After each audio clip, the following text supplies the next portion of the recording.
we're going to do something a little different today.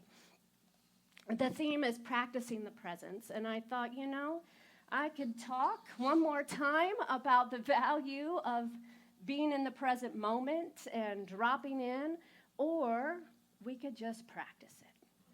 So we're going to have a little bit of a contemplative service based on this book, the chapter called Not Causing Harm.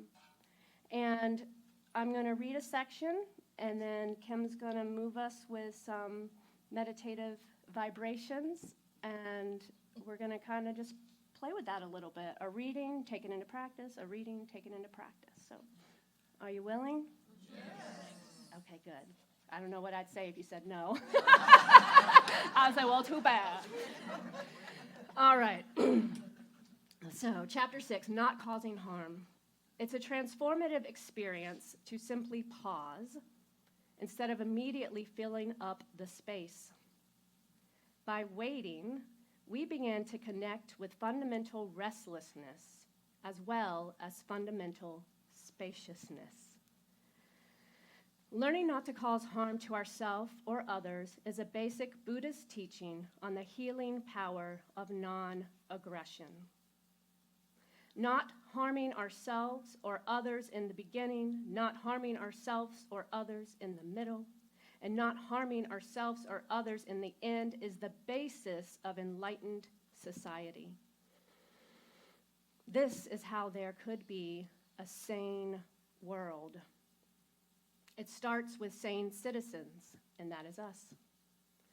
The most fundamental aggression to ourselves, the most fundamental harm we can do to ourselves is to remain ignorant by not having the courage and respect to look at ourselves honestly and gently.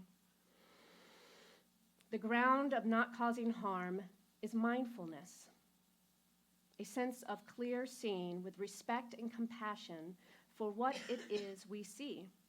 This is what basic practice shows us. But mindfulness doesn't stop with formal meditation.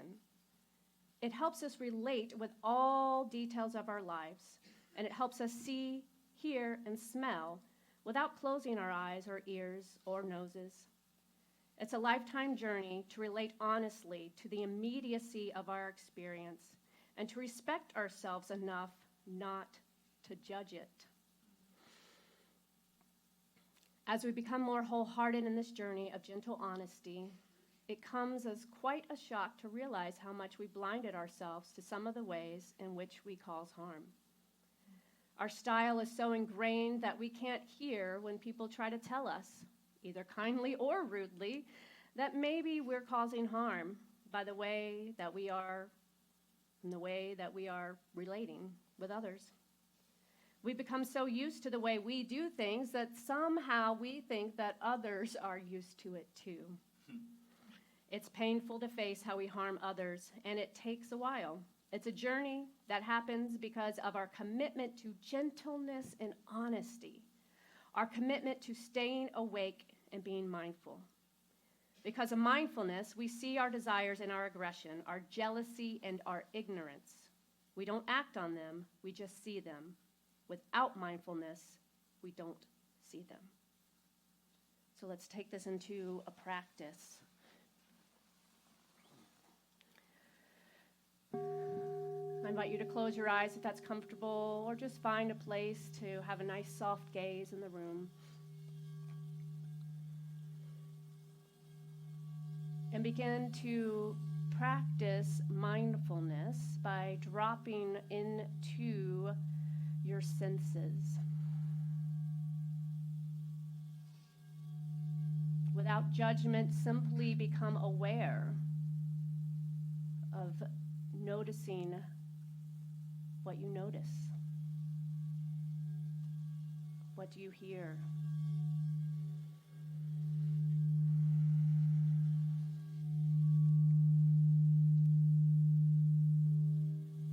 What do you taste?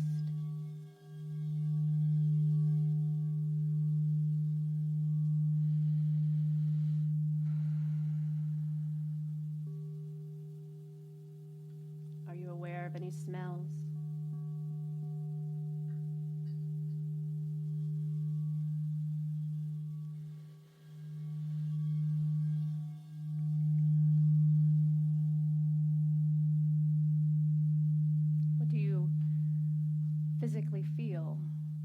perhaps noticing the texture of your clothing, wiggling your toes, and that sensation of your socks or shoes or the ground.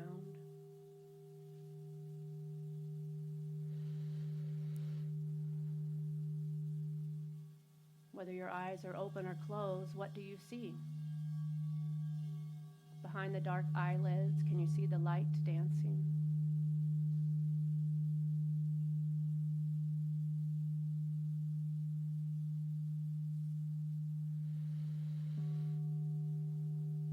And for a few moments, simply become mindful of the thoughts that arise without judgment. We begin to practice this gentle, honest self-awareness.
Your breath.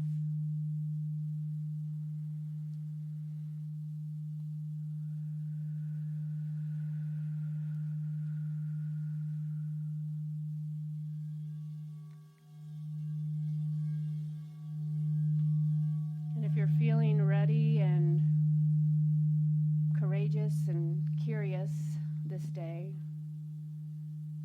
ask your higher self to reveal to you a way that perhaps you have been blinded to, that you may be unintentionally unaware, causing harm to yourself or others. Only if you feel ready, with gentleness and courage.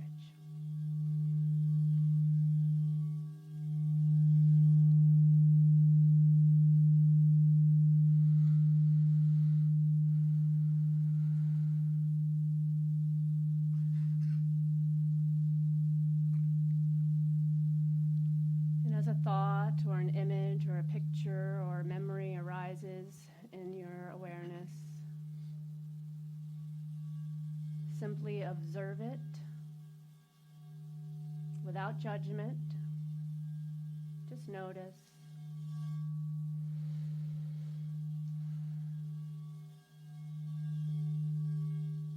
And thank your higher self for revealing this to you.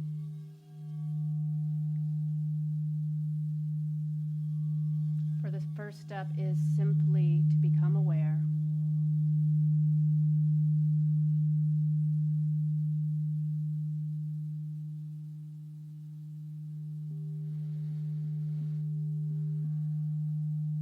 Now focus your energy on your heart center.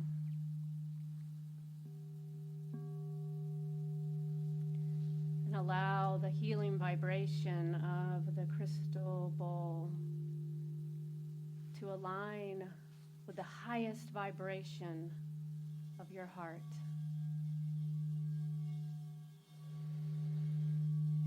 Knowing that love is the healer. Love is always the answer. We ask, what would love do now?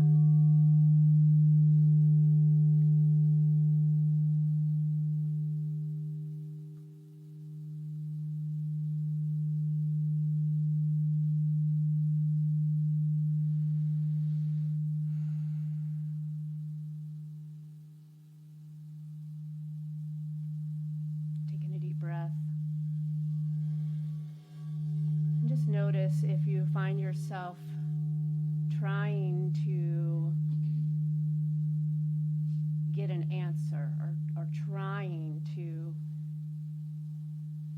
practice, and release that attachment and just be here now. Knowing that whatever is revealed or not revealed, whatever experience you are having is perfect.